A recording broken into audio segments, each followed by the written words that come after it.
Hello दोस्तों, आप सभी का मेरे इस यूट्यूब चैनल में स्वागत है। आज हम इस वीडियो में आपको बताएंगे कि सेंट्रल बैंक ऑफ इंडिया में जो अप्रेंटिस की भर्ती निकली हुई है उसका फॉर्म फिलअप आप कैसे कर सकते हैं। इस वीडियो में आपको स्टेप बाय स्टेप पूरी जानकारी बताएंगे कि कैसे आप फॉर्म फिलअप कर सकते हैं, कहाँ आपको रजिस्ट्रेशन करना है।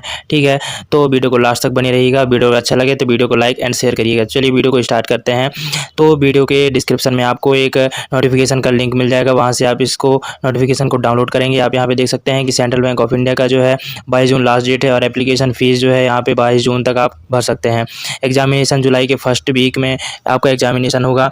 उसके बाद आप यहाँ पे नोटिफिकेशन और देख सकते हैं अपने हिसाब से। यहाँ पे देख सकते हैं कि एजुकेशन क्वालिफिकेशन यहाँ पे मिनिमम एज जो है आपकी जो है 20 ईयर से लेकर के 28 ईयर तक होनी चाहिए। उसके बाद आपके पास एक ग्रेजुएशन की आपके पास एक डिग्री होनी चाहिए।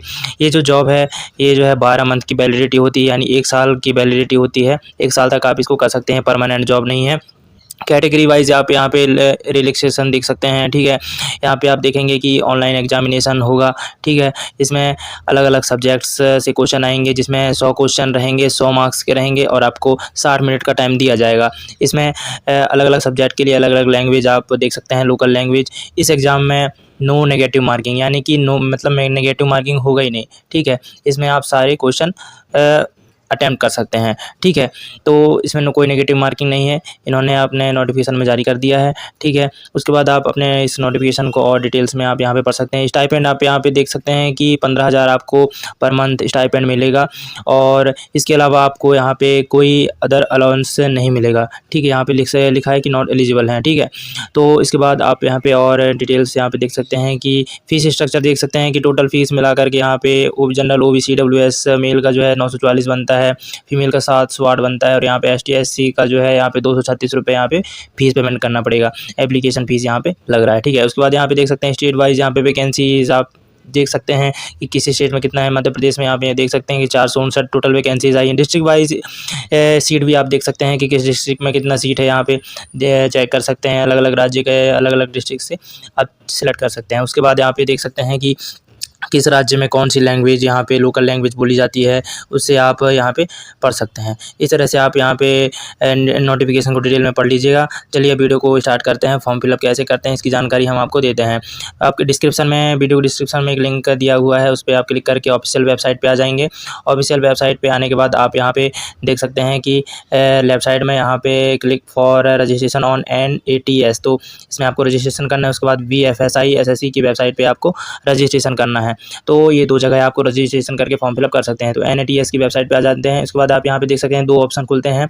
इसमें सेकंड वाले ऑप्शन में ये है कि अगर आपका ग्रेजुएशन रनिंग में है तो आप यहाँ सेकंड वाले ऑप्शन को सिलेक्ट करेंगे। अगर आपके जो ग्रेजुएशन कंप्लीट हो गया है तो फर्स्ट वाले को सिलेक्ट करके आगे बढ़ जाना है। उसके बाद आप यहाँ देख सकते हैं पहले से अगर आप रजिस्टर किए हुए हैं तो आपको यहाँ पे लॉगिन पर क्लिक कर देना है।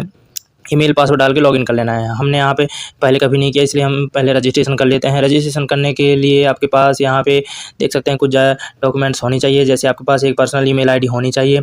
ठीक है, उसके बाद एक मोबाइल नंबर होनी चाहिए आपके पास, आधार नंबर, EKYC होना चाहिए, रजिस्टर्ड मोबाइल नंबर होना चाहिए, आपके पास क्वालिफाइंग डिग्री होनी चाहिए। ठीक है, एक MB का PDF बना सकते हैं। उसके बाद यहाँ पे आपके पास एक अपार ID होनी चाहिए। अगर आपके पास अपार ID नहीं है तो क्रिएट अपार ID पर क्लिक करके अपार ID को क्रिएट कर सकते हैं।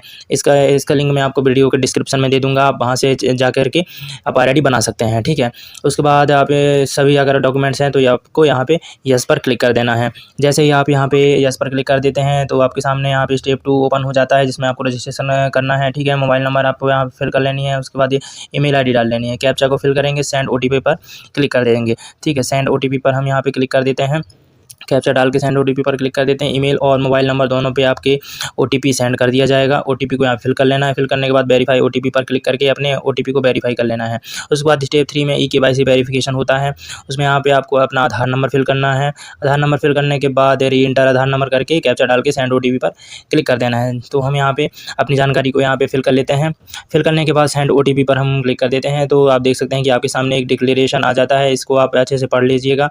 पढ़ने के बाद चेक बॉक्स पर क्लिक कर देना है। तो आप यहाँ पे डिफरेंट लैंग्वेज जो लैंग्वेज में आप यहाँ पे पढ़ना चाहते हैं वो आप सिलेक्ट कर सकते हैं। इसके बाद चेक बॉक्स पर क्लिक करके आई एक्सेप्ट पर क्लिक कर देना है।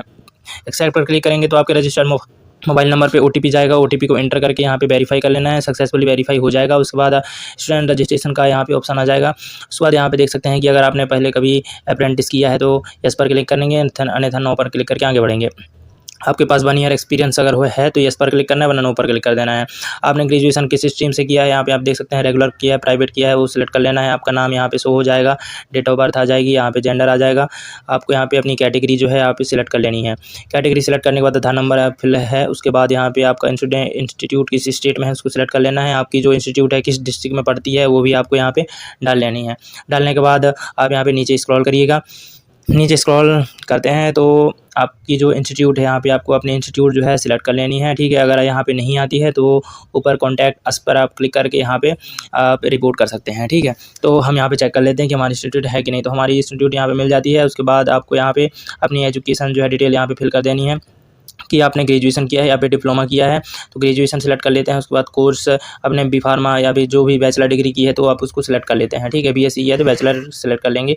स्पेशलाइजेशन आप किस सब्जेक्ट से किया है वो सिलेक्ट कर लेंगे। यहाँ पे अपना इनरोलमेंट या फिर रोल नंबर डाल लेंगे। आपने किस ईयर पास किया वो डाल लेंगे। मंथ सेलेक्ट कर लेंगे। परसेंटेज क्या बना है, EGPA CGPA काउंट करके आप परसेंटेज निकाल के परसेंटेज डाल लेंगे, ठीक है। उसके बाद नीचे स्क्रॉल करना है। स्क्रॉल करने के बाद यहाँ पे आपको एक पासवर्ड जो है क्रिएट करना है। कन्फर्म पासवर्ड पर सेलेक्ट करके उसके बाद यहाँ पे कैप्चा डाल के सबमिट पर क्लिक कर देना है। तो हम आपको बताते हैं कि आपको पासवर्ड कैसे बनाना है, ठीक है। एग्जाम्पल यहाँ पे देख सकते हैं कि Rahul@12 1 2 3 4 करके है। इस प्रकार से अपना एक पासवर्ड जो है सिलेक्ट करके यहाँ पे सबमिट कर देना है। इसके बाद यहाँ पे आप देख सकते हैं कि अपार ID कन्फर्मेशन का एक ऑप्शन आपके पास आ जाता है। अगर आपके पास अपार ID है तो यस पर क्लिक कर लेना है, नो नहीं है तो नो पर क्लिक करके अपनी अपार ID बनानी नहीं है। यस पर क्लिक करेंगे हमारे पास है तो उसके बाद वैलिडेट अपार ID पर क्लिक कर देते हैं। वैलिडेट अपार ID पर जैसे ही क्लिक करेंगे तो यहाँ पे आपको अपनी अपार ID फिल कर लेनी है। कंटिन्यू पर क्लिक कर देना है।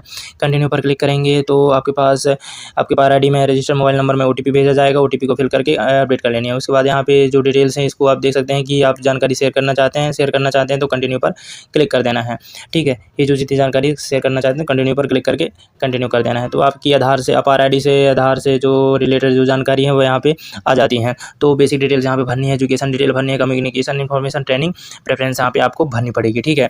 तो हम यहाँ पे बेसिक डिटेल में देख लेते हैं। हमारा नाम यहाँ पे शो हो जाता है, डेट ऑफ बर्थ आ जाती है, जेंडर आ जाती है, कैटेगरी आ जाती है।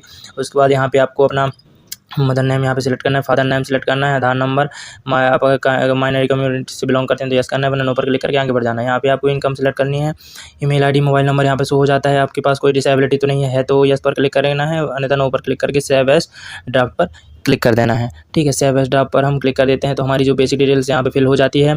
उसके बाद हमें यहाँ पे एजुकेशन डिटेल्स जो है यहाँ पे फिल करनी पड़ेगी। तो हम यहाँ पे एजुकेशन डिटेल्स पर क्लिक कर देते हैं। आगे देखते हैं कि हमारा जो ऑलरेडी फिल हो चुका है, हमने पहले भरा है तो फिल है। उसके बाद नीचे स्क्रॉल करना है कि आपके पास अपार ID है, ठीक है। उसके बाद यहाँ पे आपको अपलोड करनी पड़ेगी अपनी जो अपार ID। यहाँ पे फेज डॉक्यूमेंट पर क्लिक करके फेज भी कर सकते हैं, लेकिन हम यहाँ पे मैनुअल अपलोड करेंगे तो मैनुअल अपलोड पर क्लिक करके चूज़ फाइल पर आप सिलेक्ट करके अपनी जो अपार ID है 1 MB ज़्यादा उसको यहाँ पे सिलेक्ट कर लेनी है। उसके बाद यहाँ पे अपलोड कर लेनी है। अपलोड करने के बाद नीचे ऑप्शन देख सकते हैं कि आपने ग्रेजुएशन जो है 12वीं के बाद किया है या फिर 12वीं के बाद डिप्लोमा करके ग्रेजुएशन किया है। तो हम यहाँ पे 12वीं के बाद किए हैं तो हम यहाँ पे हायर सेकेंडरी यहाँ पे सिलेक्ट कर लेते हैं। हायर सेकेंडरी सेलेक्ट करने के बाद यहाँ पे आपको 12th से रिलेटेड जानकारी यहाँ पे डालनी पड़ेगी। आपका जो 12th है आपने कहाँ से किया है, कौन से स्टेट से किया है, सिलेक्ट कर लेना है। डिस्ट्रिक्ट कौन सा सिलेक्ट किया है, स्कूल का नाम क्या है, वहाँ का स्कूल बोर्ड का नाम क्या है, आपका रोल नंबर क्या था वो सिलेक्ट कर लेना है। परसेंटेज कितना बना है आप यहाँ पे सिलेक्ट कर सकते हैं। फिर उसके बाद आप यहाँ पे देखते हैं कि आपका जो बैकग्राउंड एंड एकेडमिक डिटेल है उसे यहाँ पे टाइप कर लेते हैं। उसके बाद आपके अंदर जो क्या स्किल्स हैं वो आप सिलेक्ट कर लेनी है। टाइपिंग बनता है क्या होता है वो सिलेक्ट कर सकते हैं। लैंग्वेज आप यहाँ पे सिलेक्ट कर सकते हैं विदाउट स्पेस, ठीक है। उसके बाद सेव एज अ ड्राफ्ट कर सकते हैं, ठीक है। सेव एज ड्राफ्ट कर लेंगे। उसके बाद यहाँ पे आपको कम्युनिकेशन इन्फॉर्मेशन जो है यहाँ पे आपको फिल करने पड़ेगी। तो हम यहाँ पे देख सकते हैं कि 2 और इन्फॉर्मेशन हम भर चुके हैं। उसके बाद कम्युनिकेशन भरनी है, उसके बाद ट्रेनिंग प्रेफरेंस भरनी है। तो यहाँ पे कम्युनिकेशन इन्फॉर्मेशन भरते हैं। यहाँ पे परमानेंट एड्रेस या प्रेजेंट एड्रेस दोनों एड्रेस यहाँ पे आपको फिल कर लेनी पड़ेगी। तो देखते हैं कि परमानेंट एड्रेस में आपको पिन कोड डालनी है, पोस्ट ऑफिस की डिटेल डालनी है, डिस्ट्रिक्ट सेलेक्ट करना है, स्टेट सेलेक्ट करना है, एड्रेस डालना है। अगर सेम प्रेजेंट एड्रेस है तो यहाँ पे चेक बॉक्स पर क्लिक कर देना है। उसी प्रकार प्रेजेंट एड्रेस अलग है तो यहाँ पे आपको डाल लेनी है और सेव एज ड्राफ्ट पर क्लिक कर देना है और अपनी जानकारी को यहाँ पे सेव कर लेना है, ठीक है। तो हम यहाँ पे एड्रेस डाल के हम सेव कर लेते हैं। उसके बाद यहाँ पे ट्रेनिंग प्रेफरेंस डाल लेनी है कि आपको अपना जो लोकेशन देना है कि आप कहाँ पे ट्रेनिंग करना चाहते हैं, कहाँ पे आप जॉब करना चाहते हैं, ठीक है। तो हम यहाँ पे देख सकते हैं कि 3 यहाँ पे प्रेफरेंस देनी है। तो हम यहाँ पे स्टेट सेलेक्ट कर लेते हैं। स्टेट से रिलेटेड यहाँ पे डिस्ट्रिक्ट जो सिलेक्ट करना है, जो यहाँ पे फर्स्ट प्रेफरेंस आप देना चाहते हैं तो हम यहाँ पे सिलेक्ट कर लेते हैं। इस प्रकार 3 आपको यहाँ पे सिलेक्ट कर लेनी है। उसके बाद फिल प्रेफरेंस आपको यहाँ पे सिलेक्ट करनी है फील्ड प्रेफरेंस सेलेक्ट करनी है। अगर आप अलग सेलेक्ट करते हैं तो सेंट्रल बैंक नहीं आएगा, तो हम बैंक सिलेक्टेड यहाँ पे फील्ड सेलेक्ट कर लेते हैं, एजुकेशन सेलेक्ट कर लेते हैं। इसके बाद यहाँ पे कंप्यूटर सेलेक्ट कर लेते हैं, बैंकिंग एंड फाइनेंस सेलेक्ट कर लेते हैं, क्योंकि हम सेंट्रल बैंक का डाल रहे हैं तो बैंकिंग से रिलेटेड होना चाहिए। तो सेलेक्ट करने के बाद आपको यहाँ पे सेव कर लेना है। सेव करने के बाद आपके सामने प्रीव्यू ओपन हो जाएगा। आप यहाँ पे अपनी जानकारी को यहाँ पे अच्छी से रीड कर लेना है। अगर आप पूरा मतलब देख लेना है कि कुछ गलती तो नहीं है, ठीक है, गलती नहीं है तो आगे बढ़ जाना है, नहीं तो यहाँ पे चेकबॉक्स पर क्लिक करेंगे। एडिट वाले जो ऑप्शन है आपको यहाँ पे दिख रहा है, एडिट पर क्लिक करके अपनी जानकारी जो गलत है उसको सेव कर से मतलब सुधार लेना है। उसके बाद प्रिंट कर लेना है। प्रिंट करने के बाद फाइनल सबमिट पर आपको क्लिक कर देना है, ठीक है। तो हम यहाँ पे फाइनल सबमिट पर क्लिक कर देते हैं। हमारे अपार आईडी सक्सेसफुली यहाँ पे अपलोड कर दी गई है, ठीक है। ओके पर क्लिक कर देना है, आपकी जानकारी यहाँ पे आ जाती है। उसके बाद नीचे आपको थोड़ा स्क्रॉल डाउन करना है। स्क्रॉल करने के बाद आप यहाँ पे देख सकते हैं अप्लाई अगेंस्ट एडवर्टाइज वैकेंसीज में आपको यहाँ पे चेक कर लेना है। नीचे स्क्रॉल करेंगे, यहाँ पे देख सकते हैं सेंट्रल बैंक ऑफ इंडिया यहाँ पे दिखाई दे रहा है। सेंट्रल बैंक ऑफ इंडिया के आगे जो है यहाँ पे आप देख सकते हैं कि अप्लाई का ऑप्शन है। अप्लाई पर आपको क्लिक कर देनी है। अप्लाई पर यहाँ पे हम क्लिक कर देते हैं। उसके बाद चेक करते हैं कि अप्लाई हुआ है कि नहीं, तो फिर वापस उसी पे स्क्रॉल करके देखते हैं कि यहाँ पे अप्लाइड शो हो रहा है। अप्लाइड शो हो रहा है। उसके बाद आपको यहाँ पे नीचे डैशबोर्ड पे आ जानी है। एप्लीकेशन मैनेजमेंट में आपको क्लिक कर देना है। क्लिक करने के बाद आप यहाँ पे देख सकते हैं कि आपके जो स्टेटस है क्या दिखा रहा है, अप्लाइड दिखा रहा है नहीं दिखा रहा है, तो हम यहाँ पे देख सकते हैं कि अप्लाइड यहाँ पे शो हो रहा है, ठीक है। तो इस प्रकार से आप इसको NATS में रजिस्ट्रेशन कर सकते हैं, ठीक है। उसके बाद वापस से आपको वेबसाइट पे आ जानी है और लिंक के द्वारा।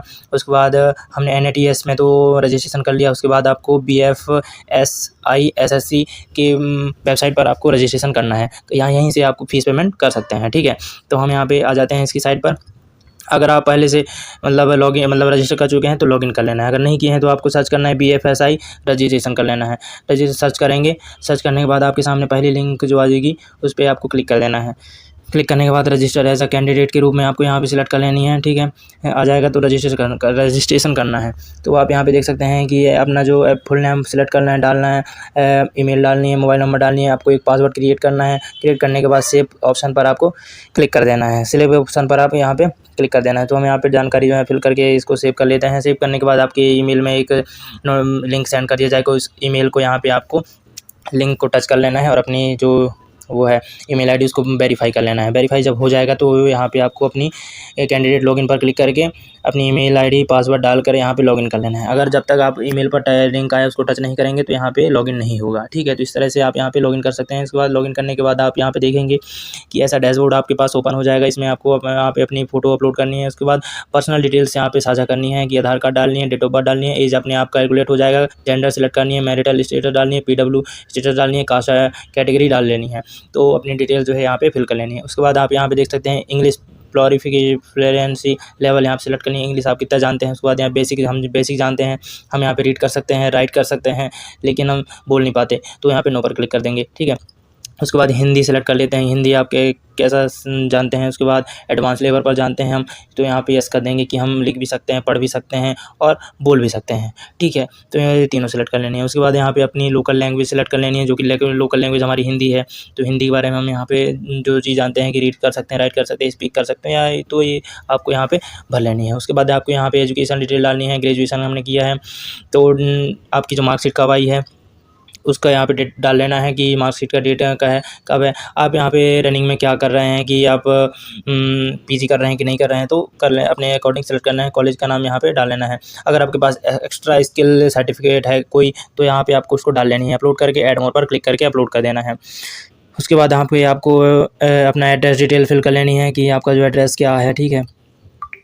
तो हम यहाँ पे एड्रेस हम स्टेट, डिस्ट्रिक्ट, विलेज जो है हमारी पिन कोड सेलेक्ट कर लेते हैं। उसी प्रकार यहाँ पे आपको परमानेंट एड्रेस यहाँ पे आपको डाल लेनी है। सभी डिटेल जो आप दिख रहे हैं वो आपको यहाँ पे फिल कर लेनी है। पोस्ट ऑफिस वगैरह यहाँ पे सब आपको डाल लेनी है। डालने के बाद आपको नीचे स्क्रॉल करना है। स्क्रॉल करने के बाद यहाँ पे आप सेव का ऑप्शन दिख रहा है, सेव कर देना है। उसके बाद अपलोड ऑल डॉक्यूमेंट सेलेक्ट पर आपको डॉक्यूमेंट अपलोड करनी पड़ेगी। तो वहाँ पे आप नीचे आते हैं तो वहाँ पे आप देख सकते हैं कि आपको यहाँ पे आधार कार्ड का फ्रंट साइज़ का, बैक साइड का दोनों अपलोड करनी पड़ती है। 10th 12th marksheet, graduation marksheet यहाँ पे अपलोड करनी पड़ती है। अगर आप कास्ट सर्टिफिकेट है तो कास्ट सर्टिफिकेट भी अपलोड कर सकते हैं। उसके बाद सबमिट पर क्लिक करके अपनी जो है जानकारी को सबमिट कर सकते हैं। तो हम यहाँ पर अपलोड कर लिए। उसके बाद हम यहाँ पर सबमिट पर क्लिक कर देते हैं। जैसे ही सबमिट पर क्लिक करते हैं तो आप यहाँ पे देखते हैं कि हमारे पास जो एक डिक्लेरेशन आ जाता है, उसको यहाँ पे चेक बॉक्स पर क्लिक करके ओके पर क्लिक कर देते हैं। ओके पर क्लिक करने के बाद हमारे पास एक डैशबोर्ड ओपन हो जाती है, जिसमें आप देख सकते हैं पूरे डिटेल्स यहाँ पे सेंट्रल बैंक का आ जाता है। अप्लाई नाउ पर क्लिक कर सकते हैं। तो यहाँ पे आप देख सकते हैं कि पहले आपको NATS की वेबसाइट पर रजिस्ट्रेशन करना है, उसके बाद यहाँ पर करना है, ठीक है। तो उसके बाद हम यहाँ पे कर चुके हैं, तो हम यहाँ पे रजिस्ट्रेशन कर लेते हैं। तो अप्लाई नाउ पे यहाँ पे आपको क्लिक कर देना है। अप्लाई नाउ पे क्लिक करेंगे तो आप यहाँ पे देख सकते हैं NATS ID यहाँ पे आपको डालनी पड़ेगी, जो कि आपकी ईमेल आईडी पर ऑलरेडी भेज दिया गया है। तो उसको यहाँ पे डाल लेनी है। डालने के बाद आप यहाँ पे देख सकते हैं कि अपलोड ऑल डॉक्यूमेंट, यहाँ पे हमने डॉक्यूमेंट पहले अपलोड कर चुका है। सबमिट पर क्लिक कर देते हैं। सबमिट पर क्लिक कर देते हैं तो हम यहाँ पे देख सकते हैं कि आपका जो वो है, क्या बोलते हैं, लोकेशन, आप कहाँ पे जॉब लोकेशन सिलेक्ट करना चाहते हैं, तो स्टेट सिलेक्ट कर लेंगे। उसके बाद स्टेट सिलेक्ट करने के बाद 5 प्रेफरेंस आपको डाल लेनी है अपने अकॉर्डिंग। जहाँ भी आपको करना है वो अपने अकॉर्डिंग 5 जो लोकेशन है आपको यहाँ पर डाल के सबमिट कर देना है। तो हम यहाँ पे डाल लेते हैं, सबमिट पर क्लिक कर देते हैं। सबमिट पर क्लिक कर देते हैं तो फाइनली सबमिटेड हो गया है, देख सकते हैं आप। पे नाउ पर क्लिक करके अपनी एप्लीकेशन फ़ीस जो है यहाँ पे आपको डाल लेनी है। तो हम OBC कैंडिडेट से हैं, तो यहाँ पे 944 रुपये पेमेंट मांग रहा है। तो यहाँ पे UPI पर क्लिक करके जनरेट QR पर क्लिक करके यहाँ पे आपको जो है पेमेंट कर लेनी है। पेमेंट सक्सेसफुली का ऑप्शन आ जाएगा। आपको अपनी प्रिंट निकालनी है। प्रिंट निकालने के लिए आपको डैशबोर्ड पर आना है। माई अप्लाइड अपॉर्चुनिटीज़ में आपको क्लिक करना है।